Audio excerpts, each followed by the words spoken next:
Bonjour à vous, je suis vraiment ravi de vous retrouver et de vous proposer cette formation gratuite. Alors, tout d'abord, je vous remercie de vous être inscrit sur ma liste.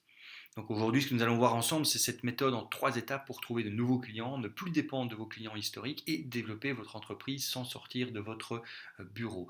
Alors, une petite parenthèse sur le format de présentation que je vous montre ici. Vous voyez que c'est hyper bien foutu, hein. J'ai vraiment bien travaillé sur le graphisme, hein, comme vous le voyez. Blague à part, hein, si Grégory euh, il se reconnaîtra, voit ma présentation, il dira il m'a piqué mon idée. Je voulais vraiment faire quelque chose de très simple en termes de présentation parce que ça va coller avec ce que moi je vous propose comme méthode et vous comprendrez tout ça dans la suite de la formation. Ce qui compte le plus, c'est le contenu, et ça par contre, je peux vous garantir que le contenu va vraiment vous permettre de réaliser la promesse qui vous est faite ici, tout simplement parce que c'est quelque chose que je fais moi quotidiennement et qui fonctionne et qui me permet justement de réaliser cette promesse. Alors,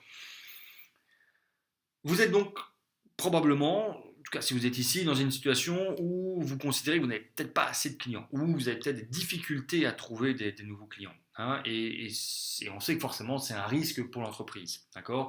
Comme on disait, quand on n'a pas assez de clients, si un client nous lâche, c'est vraiment dangereux, ça peut être dangereux pour le business. Mais d'un autre côté, vous savez aussi que jouer, comme on dit, le commercial, c'est pas votre tasse de thé. C'est-à-dire que vous n'êtes pas, vous n'êtes peut-être pas un commercial, moi je le suis pas, je me considère pas comme commercial, c'est pas quelque chose qui est dans ma nature. Et malgré tout, ça fait 10 ans que je vis mes revenus d'entrepreneur, mais j'ai un peu le sentiment, et en tout cas c'est vrai pour mes premiers clients, que mes premiers clients sont entre guillemets venus un petit peu naturellement, c'est-à-dire un peu par opportunité, c'est-à-dire j'ai jamais vraiment fait de la prospection dans le dur comme on l'entend souvent. Et la prospection, c'est quelque chose que j'aime pas, et probablement que vous, c'est votre cas également. Vous n'avez pas d'équipe commerciale et vous ne souhaitez pas en engager une parce que qui dit engager une équipe commerciale dit aussi qu'il faut la diriger, qu'il faut l'animer, et être DIRCO, être directeur commercial, c'est vraiment un métier à part entière et c'est pas forcément le métier le plus facile. Et puis de quelque part aussi, vous êtes le mieux placé pour parler de vos produits, de vous parler de vos services. Vous les connaissez très bien, vos produits et vos services. Et puis vous connaissez très bien votre site, vous connaissez très bien votre marché, donc vous savez justement comment leur présenter au mieux ce que vous vendez. D'accord.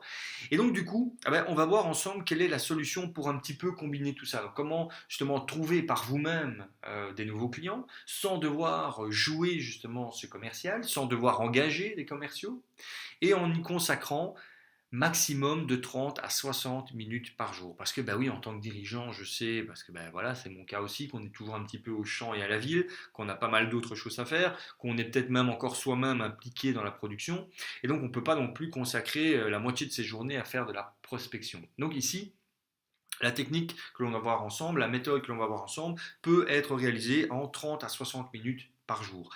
Au début, peut-être un petit peu plus, le temps voilà, que tout se rôde, que tout soit rodé à votre niveau, mais après, si vous consacrez une espèce de routine quotidienne de 30 à 60 minutes, vous allez pouvoir obtenir des résultats. C'est un petit peu comme ça que moi, je le fais. Alors, quelle est cette méthode? Eh bien, cette méthode, c'est la méthode du cold emailing. Alors, c'est quoi le cold emailing? Le cold emailing, c'est contacter des prospects par email, des prospects froids, d'où le terme cold. Et quand on parle de prospects froids, c'est-à-dire c'est des personnes qui ne vous connaissent pas. Quand je dis qu'ils ne vous connaissent pas, c'est des personnes avec qui vous n'avez jamais été vraiment en contact, des personnes avec qui vous n'avez pas vraiment eu d'échanges commerciaux, des personnes voilà, qui ne vous connaissent pas de manière toute simple. D'accord. Ce qui est important à garder à l'esprit, c'est que ce n'est pas du mass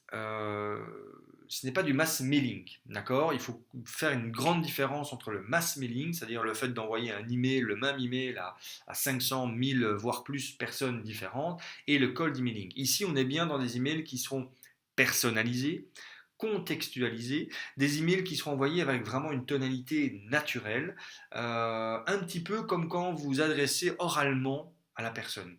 C'est un petit peu de cette manière-là que l'on va faire l'email, vraiment garder à l'esprit que l'on parle d'humain à humain, d'accord? Même avec parfois une touche d'humour. Et ça, vous verrez que c'est vraiment hyper intéressant. Je vous montrerai des exemples personnels, donc des exemples d'emails que j'ai faits et qui ont fonctionné, c'est-à-dire qui m'ont amené des contacts, voire pour certains même des clients.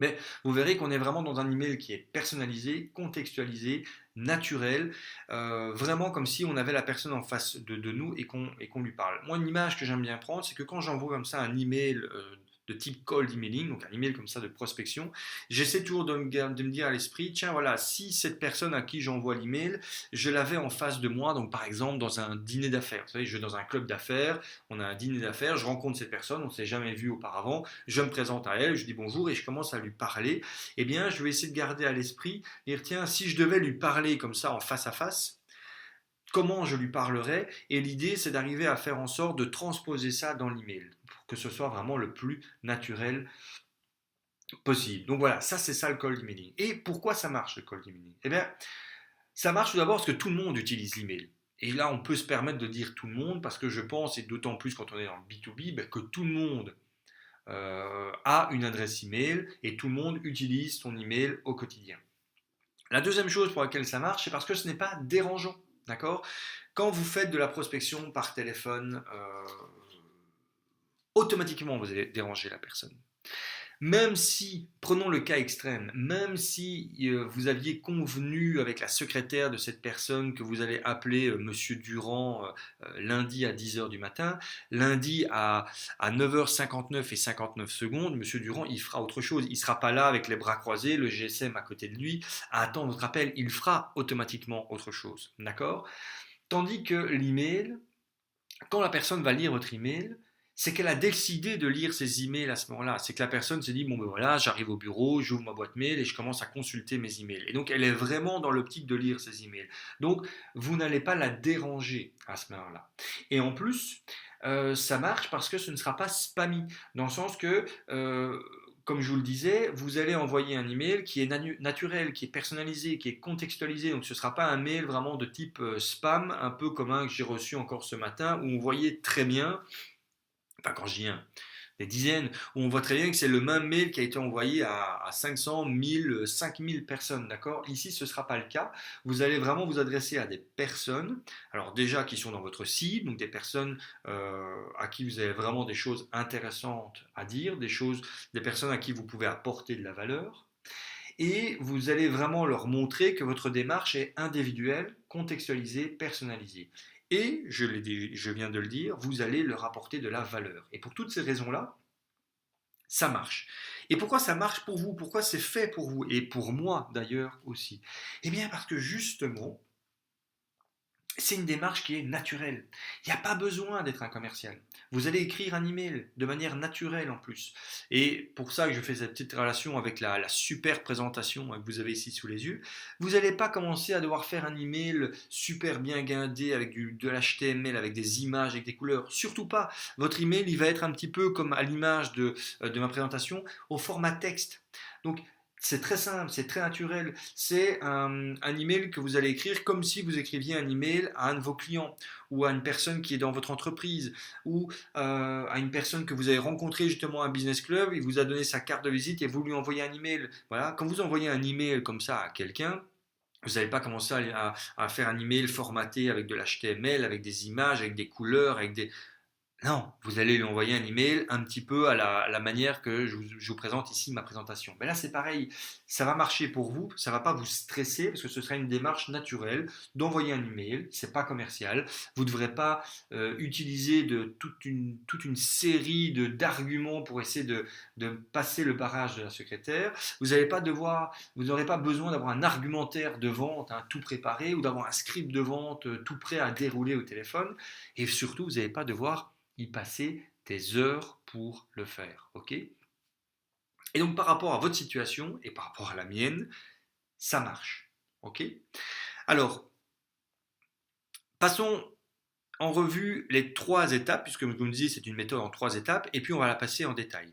La première démarche que vous allez devoir faire, la première chose que vous allez devoir faire, c'est bien entendu trouver des adresses email qualifiées. Bah oui, forcément, qui dit envoyer des emails dit avoir besoin d'adresses email qualifiées. Et on va voir une technique toute simple, toute bête, mais qui marche super bien pour avoir des adresses email qualifiées. Deuxième chose, bah oui, forcément, vous allez devoir rédiger le premier email. Et puis la troisième étape de la méthode, faire un suivi.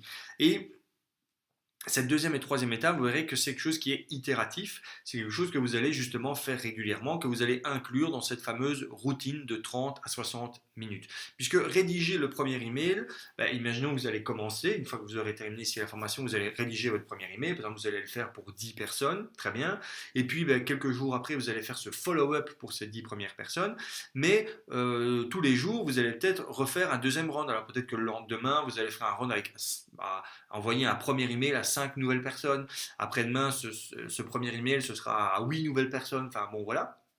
Et donc après, automatiquement, vous aurez ce follow-up à faire. Et c'est pour ça que, en ayant cette routine de consacrer 30 à 60 minutes à cette méthode, eh bien, vous allez faire à la fois une rédaction de premier email et du follow-up par rapport aux premiers emails que vous avez envoyés quelques jours auparavant. Ok? Alors, voyons en détail la méthode.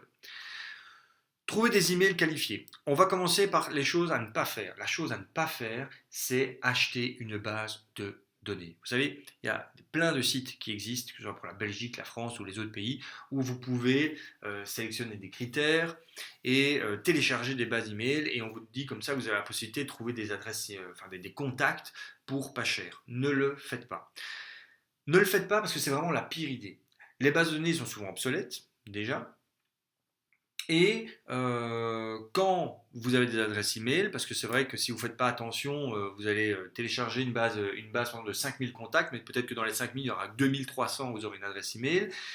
Voilà, ça c'est déjà une chose. Et même si vous faites attention et que vous cochez la petite case attention uniquement les contacts avec adresse email, vous allez la majorité du temps vous retrouver avec des adresses email qui ne sont pas qualifiées, c'est-à-dire des adresses email qui sont souvent génériques. Vous savez, les fameux info at, contact at, sales at, direction at, enfin vraiment des adresses email qui ne sont pas personnifiées. Je ne sais pas si ça se dit personnifié, mais voilà, des adresses email trop génériques. Vous allez peut-être même vous taper des adresses email de type boîte à spam. Je ne sais pas si c'est quelque chose que vous faites, que vous avez fait.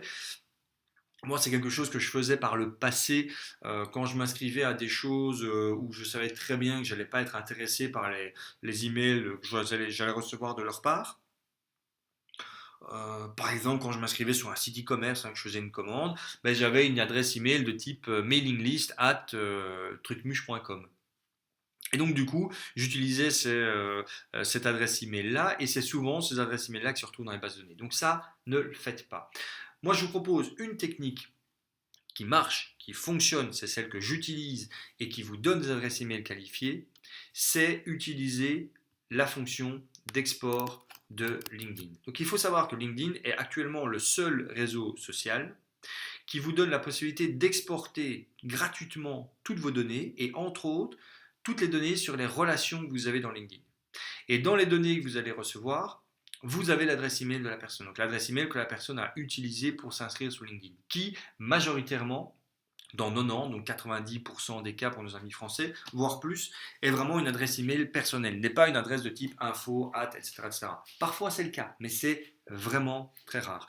Alors j'ai fait toute une vidéo, donc je ne vais pas rentrer dans le détail de comment faire l'export, parce que si vous allez sur le site, donc ranashaolivier.com, ou si vous parcourez justement mon activité sur LinkedIn, j'ai fait justement une vidéo qui explique comment faire l'export, mais c'est très simple, et donc après au final vous vous retrouvez avec un fichier CSV où vous avez l'adresse email des personnes. Alors vous me direz oui ok, mais si je ne suis pas sur LinkedIn. Alors, si vous n'êtes pas sur LinkedIn, je vous dirais déjà que si vous êtes actif dans le B2B et que vous n'êtes pas sur LinkedIn, c'est une grave erreur à laquelle il faut absolument remédier immédiatement. Vous devez avoir un compte et un profil sur LinkedIn, et je dirais même vous devez avoir un bon profil sur LinkedIn.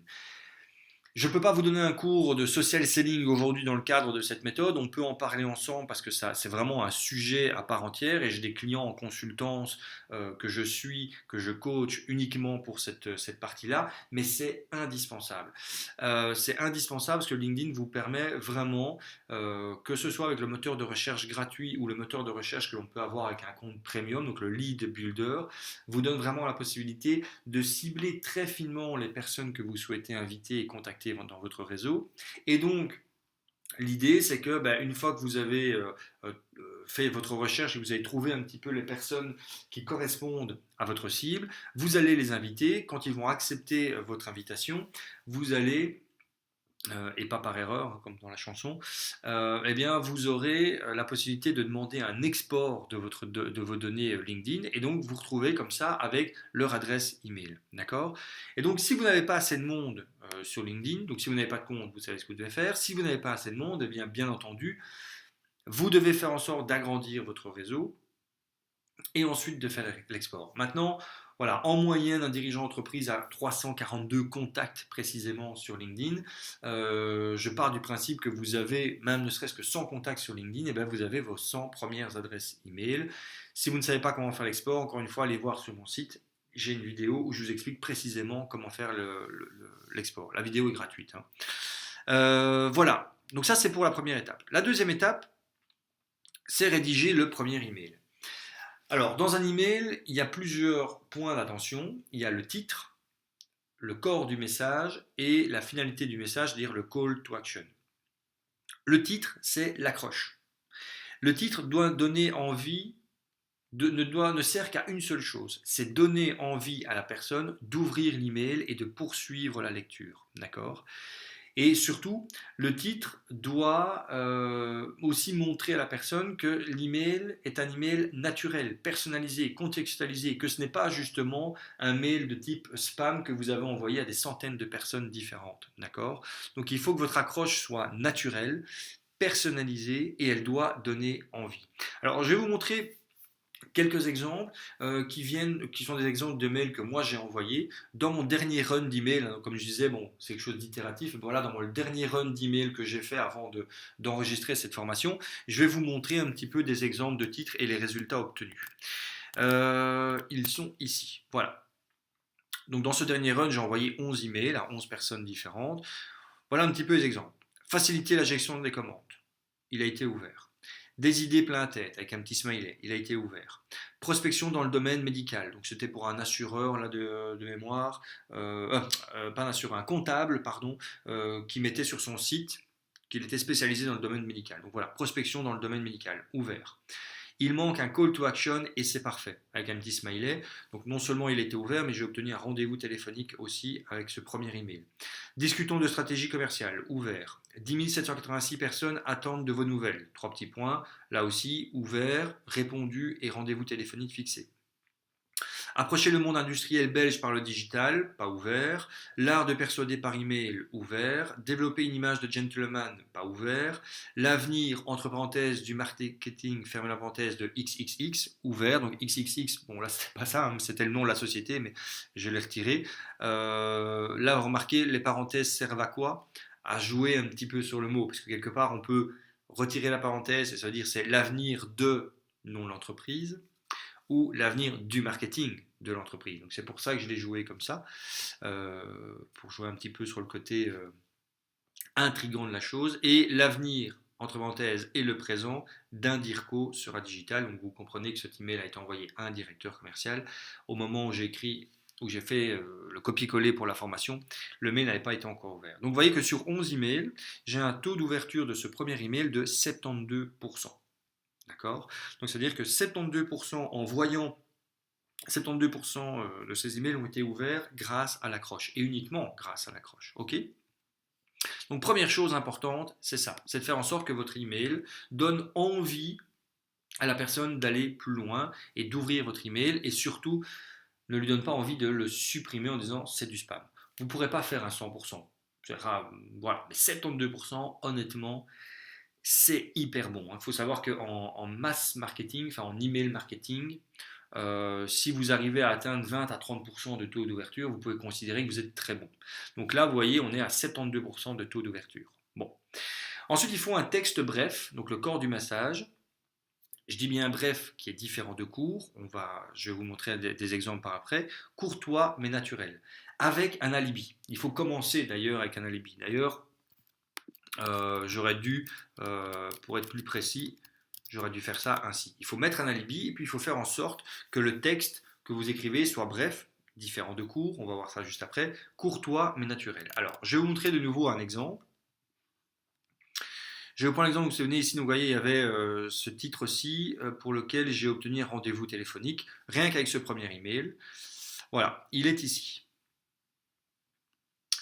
Donc, 10 786 personnes attendent de vos nouvelles, 3 petits points.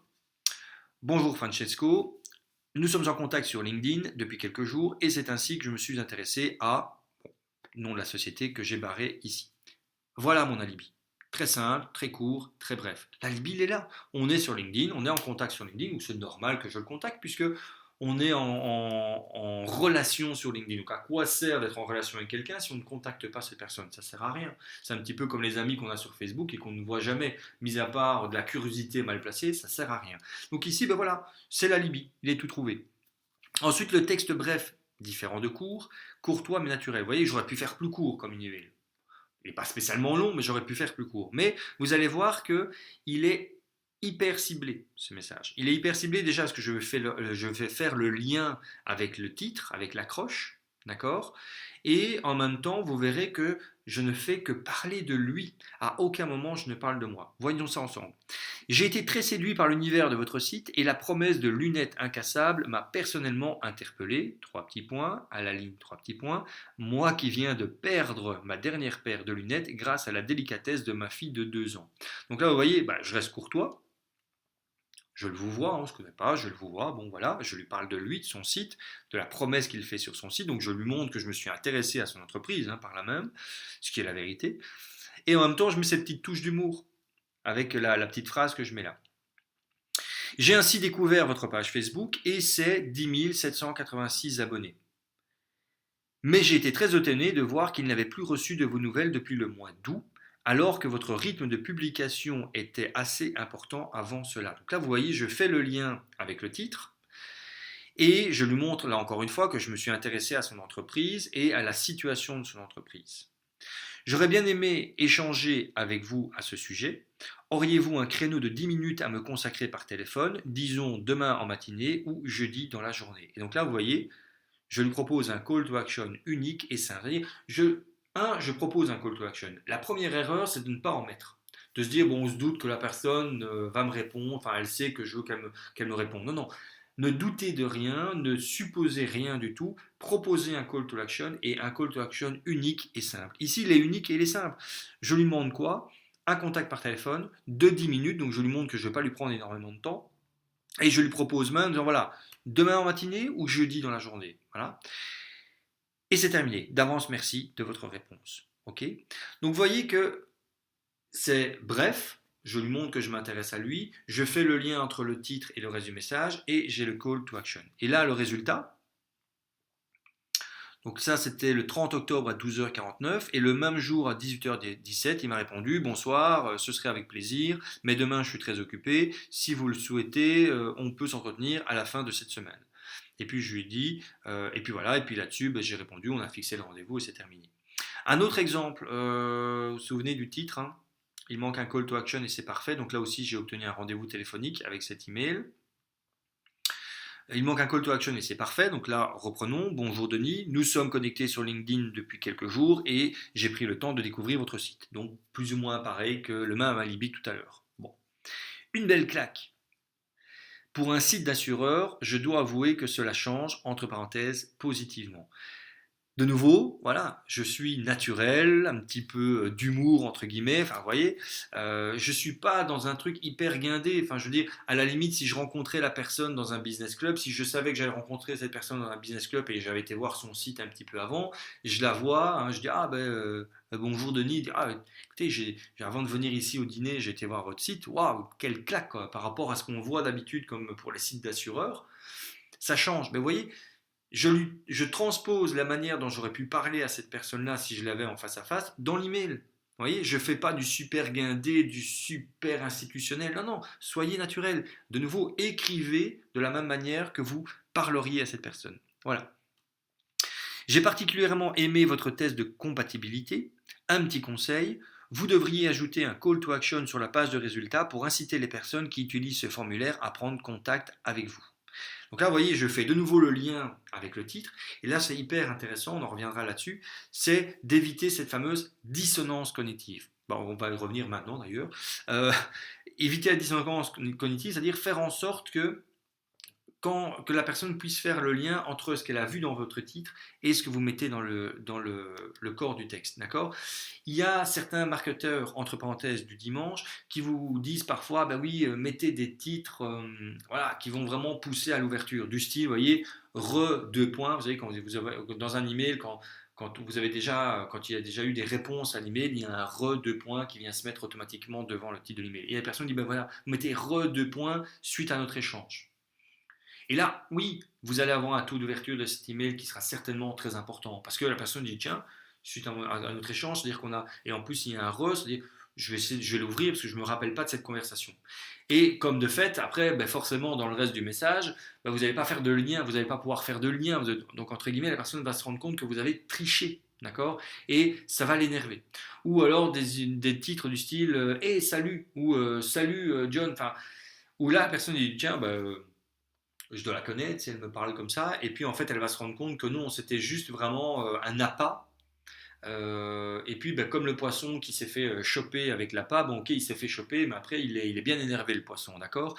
Là c'est pareil, il va être énervé, il va être frustré, et donc vous partez mal. Ici, vous faites un lien vraiment entre le titre, vous faites en sorte quand même que le titre soit accrocheur, qui donne envie, et vous faites un lien entre ce que vous mettez dans le titre et ce que vous mettez dans le corps du texte. Et si vous prenez les deux exemples que je vous montre, que je vous ai montré, c'est ce que j'ai fait. Le titre, il est attrayant, il est personnalisé, là il est même hyper spécifique, et vous voyez que il est vraiment contextualisé avec le corps du message. Ici, c'est pareil.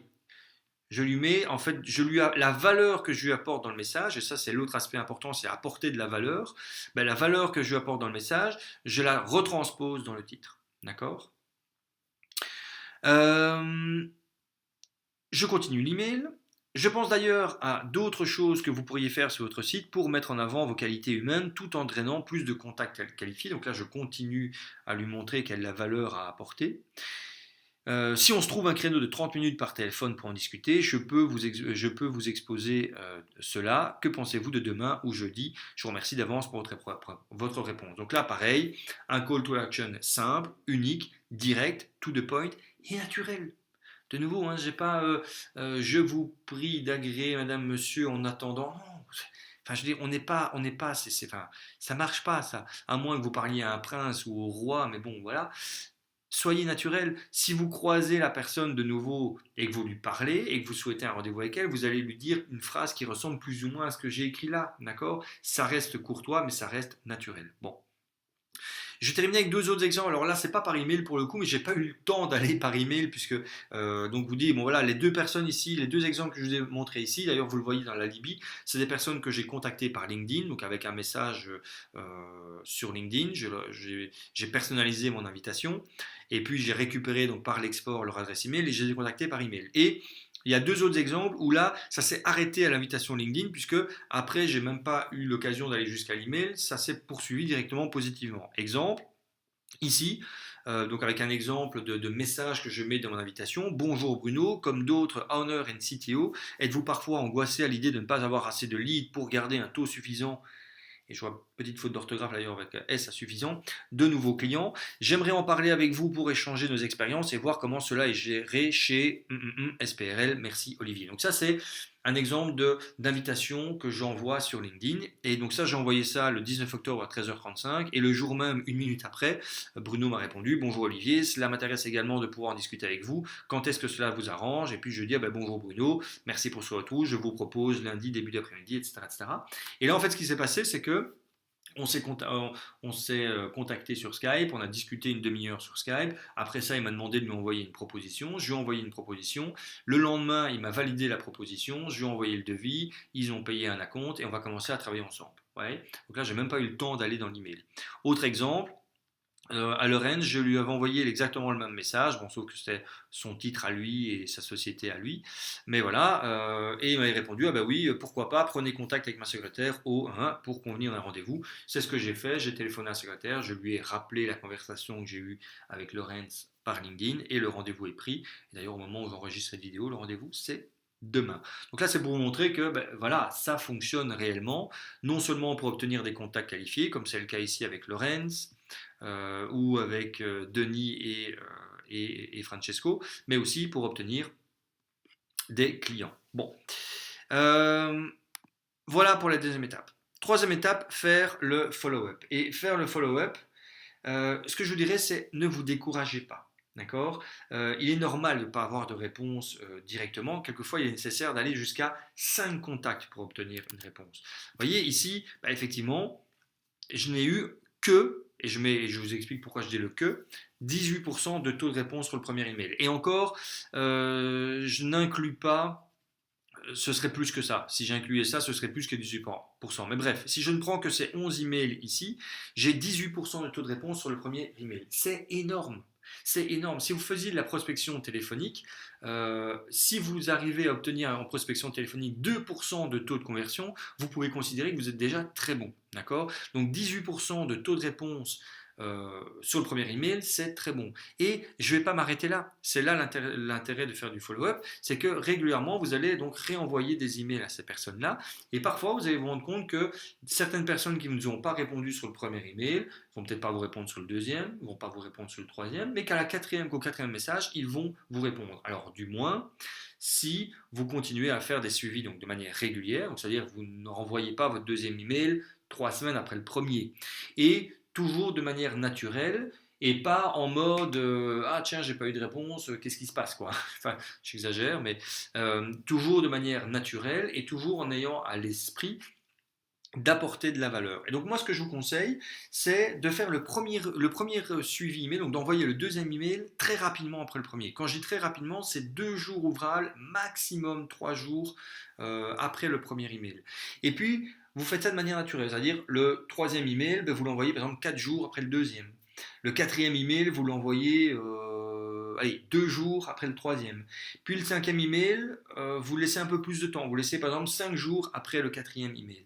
Et ce que vous allez faire, c'est chaque fois, alors, être naturel, chaque fois proposer un call to action unique, simple, et chaque fois apporter de la valeur. Alors quand je dis apporter de la valeur et avoir un alibi en même temps, c'est par exemple dire, ok, vous êtes retourné sur leur site, vous avez vu un élément que vous n'aviez peut-être pas vu la première fois et vous leur en parlez et vous dites tiens, voilà.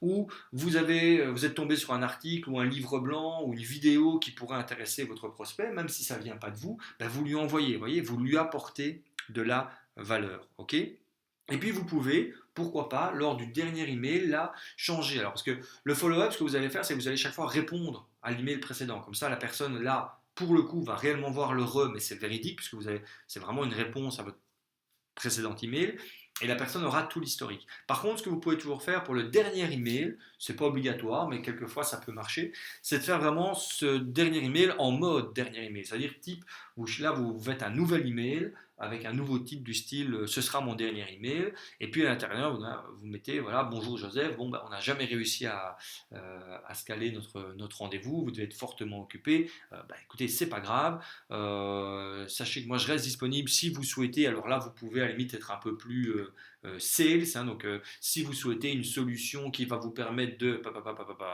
n'hésitez pas à me recontacter par email ou par téléphone, je vous dis à très bientôt, voilà, ok. Donc, faites le follow-up, c'est hyper important. Quelquefois et souvent, il y a besoin d'avoir plusieurs touches avec une personne pour réussir à obtenir quelque chose. Voilà. Et ensuite, pour terminer cette formation, je vous dirais, et ensuite, gardez à l'esprit quelque chose d'hyper important, c'est que votre email ne doit pas vendre. D'accord? Vous ne devez rien vendre dans votre email et c'est pour ça que c'est naturel, c'est sympa de le faire, c'est que vous ne devez rien vendre. La seule chose que votre email doit, entre guillemets, vendre, c'est l'étape suivante. C'est entre guillemets ce que vous mettez dans le call to action. Alors, qui généralement va être justement une proposition d'échange téléphonique, maintenant à adapter en fonction de votre secteur. Hein. Bon, ben voilà, peut-être que dans votre secteur, c'est pas un rendez-vous téléphonique ne servira à rien, ce sera automatiquement un rendez-vous physique. Ben, à ce moment-là, vous vendez le rendez-vous physique. Moi, je sais que ce que j'aime bien faire, c'est de vendre cette conversation téléphonique ou Skype, etc., etc. Mais c'est la seule chose que votre email doit vendre. N'essayez pas de vendre autre chose que ça ne marchera pas, ok. Ça, c'est hyper important. Et après, je dis, bah oui, que du bonheur, parce que, de nouveau, c'est que du bonheur, parce que faire ce travail qui va vous prendre 30 à 60 minutes, encore une fois, ça ne va pas vous angoisser. Vous n'aurez pas chaque fois les mains qui tremblent ou la boule au ventre à l'idée de dire d'envoyer ces emails, parce que voilà, vous allez le faire de manière naturelle. Ça va vous prendre que 30 à 60 minutes, d'accord. Et plus vous le ferez, plus ça deviendra naturel mais moins ça vous prendra de temps. Ok. Et puis ben, le reste du contact, c'est-à-dire quand vous obtiendrez justement des personnes qui vont dire bah oui tiens faisons ce rendez-vous téléphonique, ça va être naturel. Parce que le reste, ce que vous allez faire, c'est tout simplement parler de votre prospect. Vous allez montrer que vous vous intéressez à lui. Moi, quand j'ai eu effectivement ben, ce contact Skype avec Bruno, j'ai passé une demi-heure plus ou moins de temps avec lui. C'était naturel. J'ai pas déballé un argumentaire commercial. J'ai pas joué de nouveau commercial. J'ai fait sa connaissance. Dit ah bah tiens voilà enchanté. Et il me dit bah tiens Bruno voilà expliquez-moi un peu plus ce que vous faites. Et je lui ai posé des questions pour savoir c'est quoi son entreprise, qu'est-ce qu'il propose, qu'est-ce qu'ils vendent exactement, c'est quoi leurs clients. Demander un petit peu quelle est sa situation, quels sont ses problèmes à l'heure actuelle. Ce qu'il a envie de résoudre. Voilà, je me suis intéressé vraiment à lui et je lui ai apporté de la valeur directement lors de cette conversation. Il y a une notion dont je parle très fréquemment à mes équipes et qui est hyper intéressante, c'est valeur apportée versus valeur ajoutée. Souvent on parle de valeur ajoutée. Il faut amener de la valeur ajoutée à nos clients. Non, c'est pas, vous ne devez pas amener de la valeur ajoutée à vos clients. Vous devez apporter de la valeur à vos prospects et à vos clients. La valeur ne doit pas venir une fois que la personne devient client, la valeur doit être là directement. C'est en apportant de la valeur immédiatement à vos prospects, à vos contacts, à vos clients, que vous allez pouvoir faire les choses de manière naturelle. D'accord? Et donc après, la vente va se conclure de nouveau de manière naturelle. Moi, j'ai encore une fois, hein, j'ai vraiment même été certainement très mauvais commercial avec Bruno. D'accord? Si un vrai commercial, vous savez, un vrai de vrai, un dur, vous savez, avait entendu la conversation que j'ai eue avec Bruno, à la fin, il m'aurait mis des claques. Il m'a dit, mais Olivier, mais c'est catastrophique la manière dont tu as tenu ta conversation. Peut-être, mais c'était naturel, c'était moi. Et c'est comme ça que j'ai fait l'entretien et c'est comme ça que j'ai obtenu un contrat avec Bruno et c'est comme ça que j'ai obtenu l'ensemble de mes contrats avec l'ensemble de mes clients. Faites-le de cette manière-là. Soyez naturel, soyez vous-même et ça marchera. Voilà, c'est tout pour cette formation. Je vous conseille vraiment vivement de mettre ça tout directement en pratique.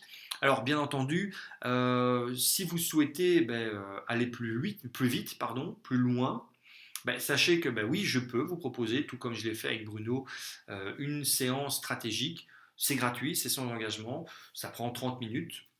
Je peux le faire avec vous, mais attention, je ne peux pas le faire non plus avec tout le monde, parce que si je passais mes journées à faire des séances stratégiques gratuites de 30 minutes, j'aurais plus le temps pour faire des choses qui me permettent de quand même gagner ma vie.